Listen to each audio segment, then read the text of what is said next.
नमस्कार, बिहार 24 सच से सामना में आपका स्वागत है और मैं हूँ आपके साथ सुषमा ठाकुर। मैं सरफराज सिद्दीकी और आप देख रहे हैं बिहार 24। आज हमारे साथ है एक खास मेहमान, बिहार सरकार के उद्योग एवं पर्यटन मंत्री श्री नीतीश मिश्रा।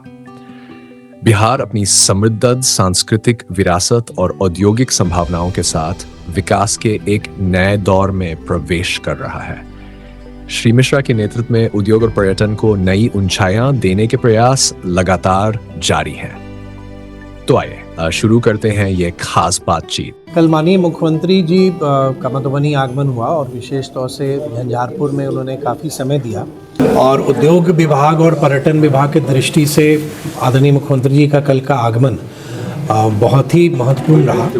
मधुबनी जिला में नए औद्योगिक क्षेत्र की स्थापना की घोषणा उन्होंने की है, जो लगभग 500 एकड़ का प्रस्ताव जिला प्रशासन ने जो भेजा है उद्योग विभाग को, और फिर उन्होंने कुछ प्रस्ताव और भी भेजा है। तो आने वाले समय में मधुबनी जिले में एक नए औद्योगिक क्षेत्र की स्थापना उद्योग विभाग के माध्यम से किया जाएगा, जो पूरे इस जिले के औद्योगिक वातावरण, जो बिहार में बढ़ रहा निवेश है, जो एक बहुत बड़ा माहौल बनता जा रहा है। 1,81,000 करोड़ के निवेश के प्रस्ताव बिहार को प्राप्त हुए हैं, जो बिहार इन्वेस्टर्स मीट में। तो एक नए वातावरण में मधुबनी में इतना एक नए औद्योगिक क्षेत्र का बनना अपने आप में इस जिला के लिए बहुत बड़ी उपलब्धि है। और कुछ दिन पूर्व ही सीतामढ़ी में और वैशाली में भी नए औद्योगिक क्षेत्र की स्थापना के लिए राज्य मंत्री परिषद से राशि भी स्वीकृति हुई है, जो भू अर्जन के लिए हम लोग राशि रिलीज़ करेंगे। पर्यटन दृष्टिकोण से विशेष तौर से रामायण सर्किट के लिए लगातार सरकार प्रयास कर रही है कि अयोध्या में प्रभु श्री राम के भव्य मंदिर निर्माण के बाद माँ सीता में लोगों की इच्छा हुई कि माँ सीता और सीतामढ़ी में पनौरा धाम का भी विकास वैसे हो।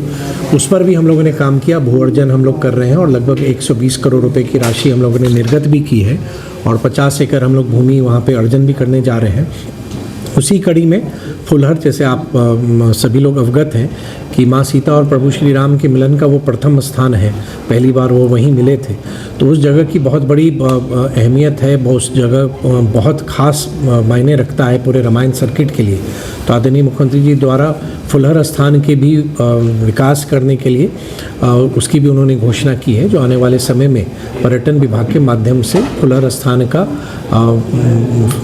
इस ढंग से हम उस पर कार्य योजना पर काम करेंगे कि जो व्यक्ति या जो पर्यटक रामायण सर्किट के दृष्टि से वो विभिन्न स्थानों में जा रहे हैं, वो फुलहर भी आएँ और फुलहर में भी वो उस स्थान को देखें और उस स्थान के प्रति आकर्षित हों, ताकि पूरे मिथिला क्षेत्र में टूरिज़्म की जो संभावना है, टूरिस्ट का जो फ्लो है, वो बढ़े।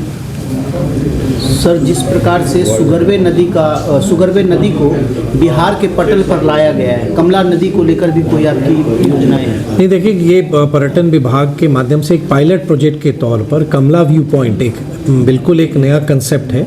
रिवर फ्रंट की चर्चा बहुत होती है, कमला व्यू पॉइंट हम लोगों ने एक प्रस्ताव स्वीकृत किया है, जो राजनगर विधानसभा में वहाँ पर एक उसका निर्माण होगा और एक झंझारपुर विधानसभा में होना है। तो एक अपने आप में एक पहला प्रयास हम लोगों ने किया है कि अगर उसके परिणाम बेहतर आए, अगर वो पर्यटकों की दृष्टि से अगर उनको आकर्षित करता है, तो आने वाले समय में जहाँ भी इस तरह की संभावनाएं, अपॉर्चुनिटी दिखेगी, तो पर्यटन विभाग उसको भी करेगा। और पर्यटन विभाग आने वाले समय में पूरे राज्य में बहुत व्यापक स्तर पर वे साइड एम्यूनिटी या एक वैसे केंद्र का निर्माण करना चाहती है, वैसे सेंटर्स को डेवलप करना चाहती है, जो टूरिस्टों के लिए एक प्रमुख आकर्षण का केंद्र बने।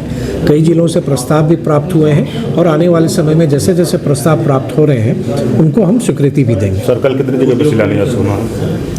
अभी ये बाबा बिदेश्वर स्थान और शांतिनाथ महादेव मंदिर, जो पर्यटन विभाग के द्वारा योजना स्वीकृत की गई है, उसकी निविदा की प्रक्रिया भी पूरी हो गई है और इस दोनों मंदिर के आसपास पूरे बेहतर फैसिलिटीज़ क्रिएट करने के लिए, बेहतर सुविधाएं और पूरे इस प्रांगण को आकर्षक बनाने के लिए लगभग 8 करोड़ से भी लगभग 8.5 करोड़ की राशि खर्च की जा रही है। तो इसका बहुत आने वाले समय में इसका बहुत शीघ्र ही कार्य प्रारंभ भी होगा और ये आने वाले समय में भारतमाला, जो हमारा नेशनल हाईवे जो बन रहा है, तो ये विदेश्वर स्थान वहाँ का एक प्रमुख केंद्र भी बनेगा और शांतिनाथ महादेव क्योंकि नगर परिषद क्षेत्र में है तो नगर में लोगों का आना ऐसे भी स्वाभाविक रूप से ज़्यादा रहता है, तो उन सब के लिए, श्रद्धालुओं के लिए और पर्यटकों के लिए ये दोनों आस्था का केंद्र तो है ही, लेकिन पर्यटकीय दृष्टिकोण से भी आने वाले समय में बहुत महत्वपूर्ण स्थानीय होगा। सर, खैरा भदवार पुल के उद्घाटन हो दिया जाए। मुझको ये प्रसन्नता है कि जो आदरणीय प्रभारी मंत्री मधुबनी जिला की हैं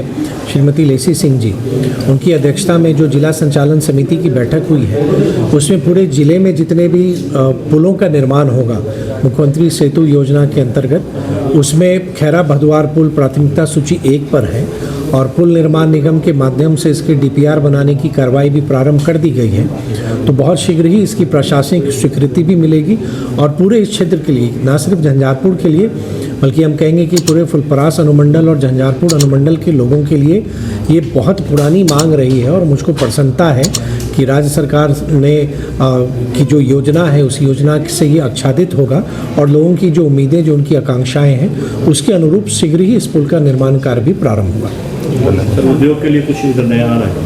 उद्योग के लिए औद्योगिक क्षेत्र का विस्तार हो रहा है लगातार मधुबनी जिले में और लौकी के बनगांव में एक नया औद्योगिक क्षेत्र का भी विस्तार हम लोग करने जा रहे हैं, जिसकी स्वीकृति आदरणीय मुख्यमंत्री जी ने दी है। और झंझारपुर में जो औद्योगिक क्षेत्र पहले से है, जो इंडस्ट्रियल एरिया है, वहाँ पे भी अभी निर्माण कार्य, वहाँ पे बेहतर सुविधाएं का निर्माण किया जा रहा है। सड़कें बनाई गई हैं, ड्रेनेज की फैसिलिटी प्रोवाइड की गई है और कुछ सेंटर्स भी वहाँ पे निर्माण किया जा रहा है। और आने वाले समय में प्लग एंड प्ले के भी माध्यम से वहाँ पे वैसे शेड्स का हम निर्माण करेंगे जो आने वाले समय में निवेशकों को, उद्यमियों को अगर उनकी आवश्यकता होगी तो वो जो बियाडा की नीति है उस नीति के तहत वो उसको वो ले सकेंगे और अपने उद्योग की स्थापना वो वहाँ पर कर सकेंगे। तो ये थे बिहार सरकार के उद्योग एवं पर्यटन मंत्री। विकास की नई संभावनाओं और पर्यटन को लेकर उनकी योजनाओं की झलक आपने देखी।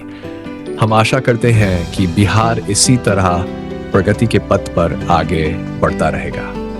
बने रहिए बिहार 24 के साथ, क्योंकि खबरें यहाँ रुकती नहीं, आगे बढ़ती हैं।